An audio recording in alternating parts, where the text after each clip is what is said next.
happening, guys? MBZ here. Got a match against Mefesto, and this is on an emulator because he recorded it, not me, so I'm actually on the other side, in case you have any doubts about that. But this is a rotation game, and this is a brand new battling style introduced for the 5th gen.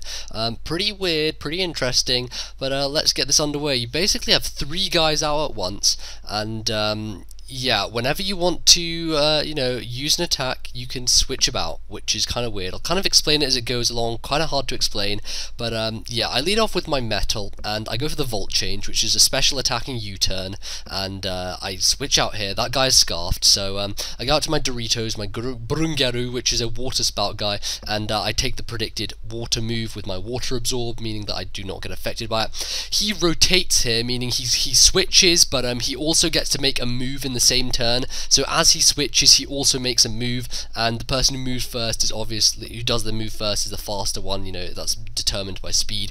As I go for my Water Spout, he gets a Calm Mind off because he outspeeds. He gets the Calm Mind before I get the Water Spout, meaning that he's able to live it relatively easily, and I'm pretty sure now that he's going to try and hit me for some damage so that I can't do any more Water Spouting, which is exactly why I go for a Shadow Ball here, and I know that that mushroom thing is psychic because I have one of my own, and a Shadow Ball should be able to take it out. It's stabbed, super effective, and I have full special attack investment, so it even after a Calm Mind it should take it out, and it does take it down. So now my Burangeru has lost quite a bit of HP, meaning that I'm going to need to recover if I want to use Water Spout again. Another problem is I have a special defense drop. Now if you take special defense drops or you get stat boosts of any kind, if you rotate them out they'll still remain, so I rotate to my Zebra as he Calm Minds with his Espeon.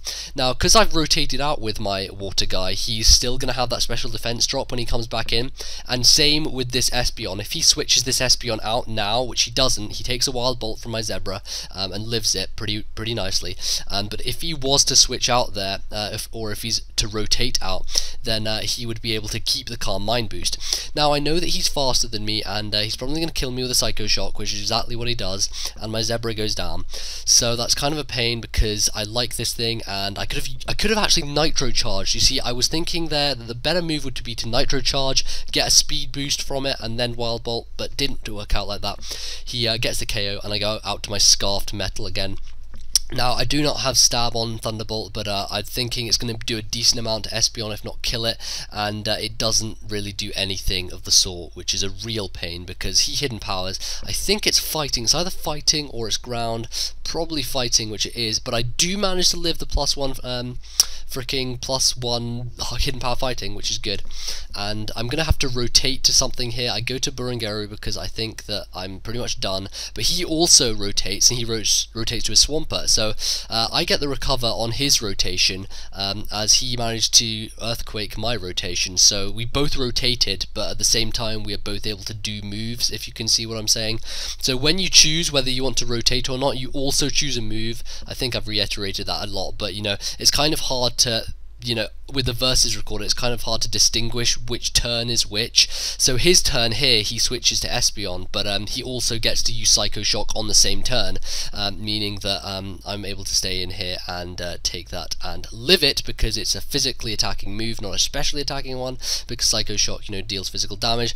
I live it even with the, the special defense drop was pointless there because the fact it dealt physical damage, and I take him out with a Shadow Ball, which is great. So my Doritos is almost dead. I'm probably going to be saving him for death fodder later, or in fact using him now, but I decide that he's bringing out Staraptor here. I know that my metal guy is scarfed, so I'm going to rotate to metal, and because he's scarfed he's going to outspeed the Staraptor and hit it with a Thunderbolt. Unfortunately he goes to Poliwrath, which is not a problem for me because Thunderbolt is super effective on that thing anyway, and it's going to take it out because of its low health.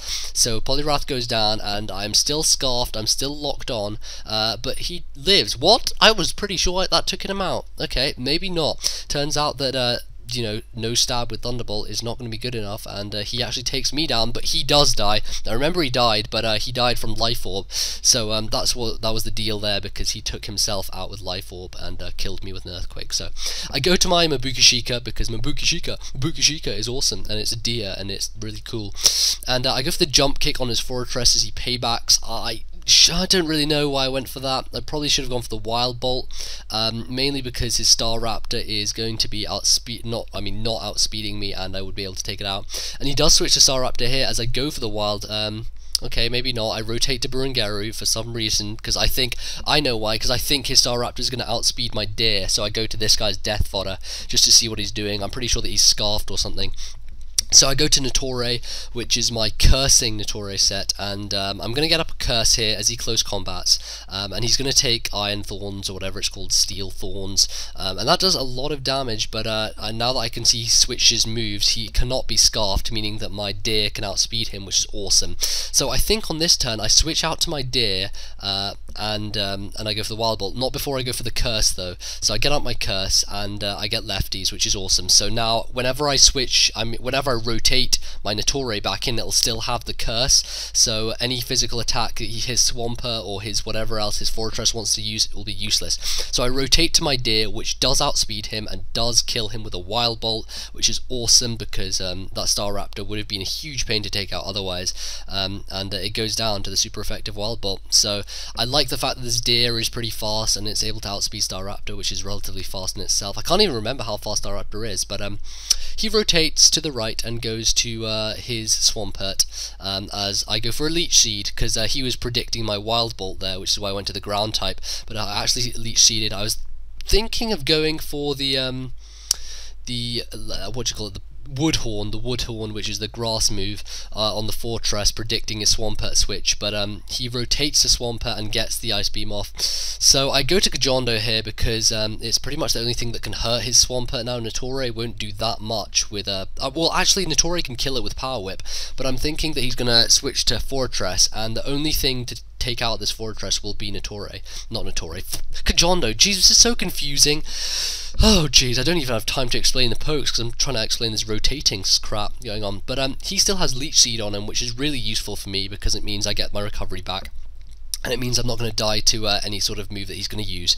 So he rotates to Fortress in the hope of living a high jump kick, which he is not going to be able to do because it's a clean 2-hit KO, and even on a fully defensive Fortress, that's not going to be great. But because he rotated, he gets to use a move in the same turn, and he actually paybacks, and I do not die because it's not very effective. Even though he is max power payback because he got hit, it does not die. So high jump kick takes out the Fortress, which is great for me, but unfortunately, because I am life orbed, I also go down, so it comes down to this. My Natore is fully specially defensive, so if he wants to pull any Surf or Ice Beam on me, I'm going to live it, and unless he gets a crit here with an Earthquake, I'm going to be able to take him out with a Power Whip because of the curse, and that'll be game. He goes for the Ice Beam, does not get a crit or anything, and does not take me out, thanks to my special defense CVs. Go for the Power Whip, does not miss, and kills the Swampert. So that was one hell of a game, Mefesto. That was actually the only game at my stream that I managed to keep, because he recorded it and he had it, recorded on his Versus recorder. But that was the last game of the stream. If you were there, you would have seen it at the time. So congratulations to you people who were there. You lucky, lucky, lucky people. Not really. Why would you be so lucky? I don't know. You wouldn't be, because that's not really luck, is it? Anyway, stop talking, man. So I know it kind of was a mishmash narration here because rotation battles are really hard to explain. What I was trying to say earlier is the fact that when you rotate, you're also able to pick a move on the same turn. So if two pokes rotate at the same time, they'll both use a move in that turn, and if someone rotates to something to take a hit, it will also use the move that it's been selected to use in that turn, if you kind of get what I mean. It's really hard to notice on the Versus recorder because all the moves seem to blur into one. I actually have a rotation game against Super Blah 411 Nick, which I will post later down the line, but that's actually a live recording, meaning that it's kind of more distinguished as to which turn is which, and it's much more easy to understand. I didn't really get to sort of look at the new guys I used in this video. One of them was the metal guy, the sort of scarfed special attacking guy who I just kind of put together. He's not really a standard set or anything, just pretty random. The Zebra, which is obviously an electric type physical guy. Gajondo, who's pretty whorishly OU, and not OU, but he's used by lots of people, and the Deer, Mabuki Shika, and obviously Natore and Burungaru people have heard of a lot of before. But yeah, I think that's pretty much all I've got to say here. I don't want to be pushing time too much. Like, all my videos have been 15 minutes this week or something stupid, apart from yesterday's 4th gen game, which was 8 minutes because I didn't have to explain new guys and I could do it at normal speed. But yeah, that's pretty much it. So I guess comment, rate, sub, and that's gonna be me for today. Guten Tag.